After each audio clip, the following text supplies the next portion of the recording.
गोरखपुर की एक ऐसी विधानसभा सीट जिस पर परसीमन के बाद से बीजेपी का एक तरफा कब्जा रहा। हालांकि इस बीच जो है विधायक जरूर पार्टी को छोड़कर समाजवादी पार्टी ज्वाइन कर गए, लेकिन उसके बावजूद यहां पर जो बाकी अगले चुनाव रहे उसमें किसी प्रकार का कोई असर नहीं दिखा। बीजेपी यहां पर काफी ज्यादा जो है प्रभाव दिखाती नजर आई। हालांकि इस सीट के बारे में यह भी कहा जाता है क्योंकि यहां पर प्रभाव बीजेपी का इसलिए भी ज्यादातर रहा क्योंकि मुख्यमंत्री योगी आदित्यनाथ मुख्यमंत्री होने से पहले जब उनकी सांसदी थी तो यहां पर उनका भी एक तरफा काबिज रहा, उनका भी यहां पर दबदबा रहा, जिसकी वजह से ये सीट कहीं और छिटक कर नहीं जा पाई। लेकिन क्या इस बार समीकरण कुछ बदल सकते हैं? क्या इस बार कुछ समीकरण जातीय जो है वो यहां वहां छिटक सकता है? आइए जानते हैं इस वीडियो में। दरअसल हम यहां पर बात कर रहे हैं गोरखपुर की ग्रामीण विधानसभा सीट की। जी हां, यह साल 2008 के परसीमन के बाद अस्तित्व में आई, इसलिए 2012 के पहले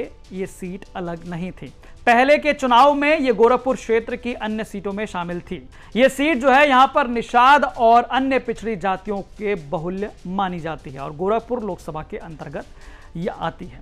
गोरखपुर ग्रामीण सीट के इतिहास की बात की जाए तो साल 2012 में जब इसका पहली बार यहां पर विधानसभा चुनाव हुआ तो यहां जो कैंडिडेट जीतने वाले थे वो बीजेपी के जरूर थे और विजय बहादुर यादव ने यहां पर अपनी जीत दर्ज की और इसके बाद जो है वो हालांकि बाद में समाजवादी पार्टी ज्वाइन कर गए। लेकिन उसके बाद साल 2017 हो या साल 2022 दोनों बार जो है बीजेपी के विपिन सिंह ने यहां पर जीत दर्ज कर पाई। समाजवादी पार्टियां भले ही विजय बहादुर सिंह पहुंच गए हों लेकिन वो यहां पर आने के बाद जो है अगले चुनाव में कुछ खास असर नहीं दिखा पाए थे।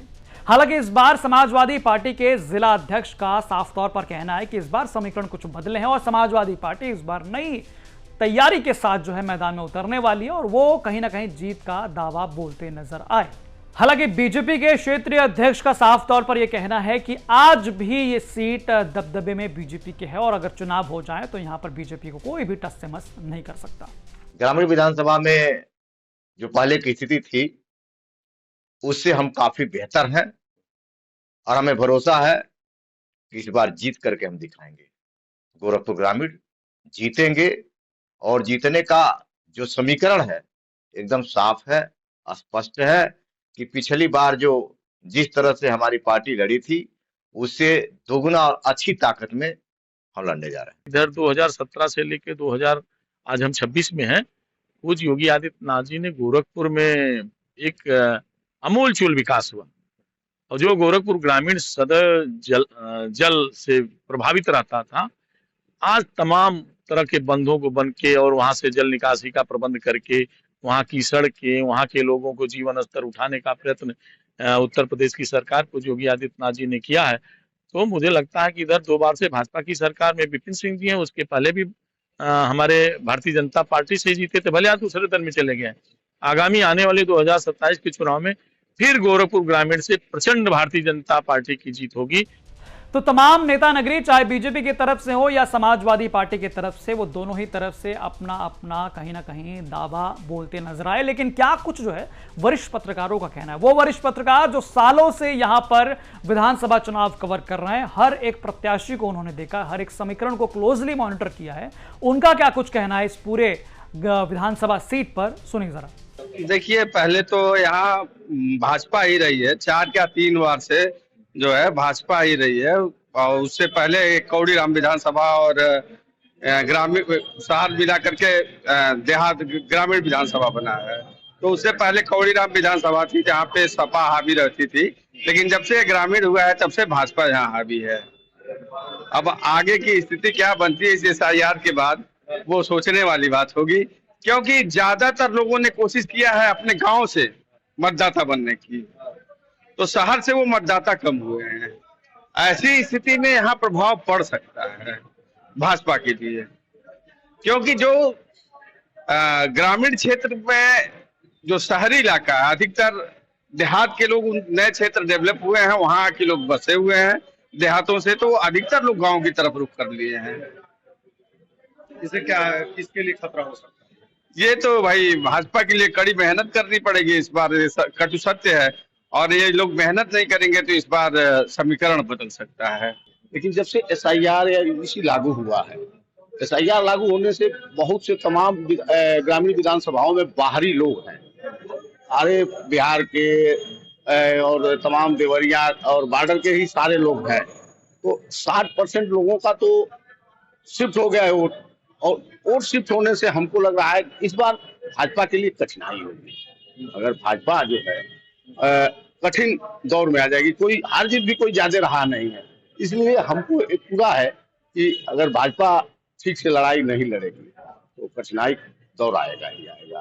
इसलिए कि SIR और UGC लागू होने से सारे मतदाता अपने अपने गांव अपने अपने जगहों पे शिफ्ट हो चुके हैं। अब जैसा कि हमने पहले ही आपको बताया कि इस सीट पर जो है निषाद बहुल्य सीट है, और यहां पर अगर जातीय बाकी समीकरण देखा जाए तो इस सीट का गणित यह कहता है कि यहां पर कुल वोटर जो है अनुमानित लगभग 3,55,000 से ज्यादा है, जिसमें निषाद लगभग 60,000 से ज्यादा है, दलित 70,000, मुस्लिम 40,000, बनिया 40,000, कुर्मी 40,000, ब्राह्मण 30,000, यादव 25,000 और अन्य जो हैं जो कुल मिलाजुलाकर बाकी जातियां हैं वो लगभग 15,000 से 50,000 के बीच में होंगी। यानी कुल मिलाजुलाकर देखा जाए तो 3.5 लाख से ज्यादा यहां पर वोटर्स हैं, और ये कहीं ना कहीं प्रभावशाली हो जाते हैं तब जब यहां पर जातीय समीकरण की बात की जाती है। तो यहां हमने देखा किस प्रकार से जातीय समीकरण जो है वो क्या कुछ कहते नजर आए, क्या कुछ जो है वो आने वाले चुनावों को लेकर तमाम पार्टियों के नेता जो है वो अपनी तैयारियों को लेकर कहते नजर आए। उन्होंने हालांकि दावा पेश किया कि वो आने वाले चुनाव में ये सीट जो है वो जीत कर दिखा देंगे। हालांकि बीजेपी यहां पर एक तरफा काबिज बनाए हुए है। अब देखना यह जरूर होगा कि क्या विधानसभा चुनाव 2027 में इस सीट पर वाकई कुछ खेल हो सकता है, या फिर ये जिस प्रकार से पिछले 3 चुनावों में अपना रंग दिखाते नजर आई है क्या उसी तरह से आगे भी ये रंग दिखाते नजर आएगी। हालांकि इस पूरी रिपोर्ट पर आपकी क्या कुछ राय हमें जरूर बताएगा। ये रिपोर्ट आप तक पहुंचाई हमारे गोरखपुर से संवाददाता गजेंद्र त्रिपाठी ने। आपको कैसी लगी हमें कॉमेंट करके जरूर बताइएगा। धन्यवाद। राहुल जी पदयात्रा कर रहे हैं, वो कर रहे हैं, 10 दिन के बाद खत्म हो जाएगा। जमीन पे अगर नहीं आएगा तो क्या मतलब? राहुल जी के पदयात्रा करने के क्या क्या कारण है, क्या क्या मुद्दे हैं, किस बात को लेके चल रहे हैं? भाई अकेला चना भाड़ नहीं फोड़ पाएगा। तो मुझे अधिकृत कर दें कि मैं अपने हिसाब से संगठन उसका बनाऊं और उसका चलाऊं, और 6 महीने आप देखिए, अगर सही हो तो आगे बढ़ा दीजिए। मुझे प्रांतीय अध्यक्ष बनाया गया। 13-14 जिले पड़ते हैं पश्चिम में। तो जब मैं बना तो वहां मैंने संविधान बचाओ संकल्प सभा चलाई। तो संदीप जी का फोन आया, नसीमुद्दीन जी ये मत करिए। क्यों का कोई जवाब नहीं। इसके बाद पोलिंग बूथ कमेटियां बनाना शुरू की। यहाँ बैठे हैं पश्चिम के लोग भी। शुरू की, मैंने बात की, उन्होंने कहा नसीमुद्दीन जी ऐसा मत करिए। संदीप जी जो प्रियंका गांधी की टीम के, उनके कहने का मतलब ये होता था कि प्रियंका जी कह रही हैं। तब प्रियंका जी प्रभारी थी, महासचिव थी ऑल इंडिया कांग्रेस कमेटी की, लेकिन प्रभारी उत्तर प्रदेश की थी। तो मत करिए। और भी काम जो किए गए, मेरी आदत थी कि अगर कोई मर गया है, बैठे हुए हैं नसीम भाई, तो इनके साथ भी हमारी पार्टी का हो ना हो कोई भी, अगर मैं वहां गया किसी जात का, मैं उसके घर जाता था। मैं जीवन तो नहीं दे सकता, अपने जीवन नहीं बचा सकता, दूसरे को क्या दूंगा? जब मेरी मौत आएगी मैं भी चला जाऊंगा। लेकिन सुख दुख में शामिल होना मैं अक्सर जाता था। मैं शांति से नहीं बैठना चाहता था, और वहां इस पैटर्न पे काम करने का कोई स्कोप नहीं।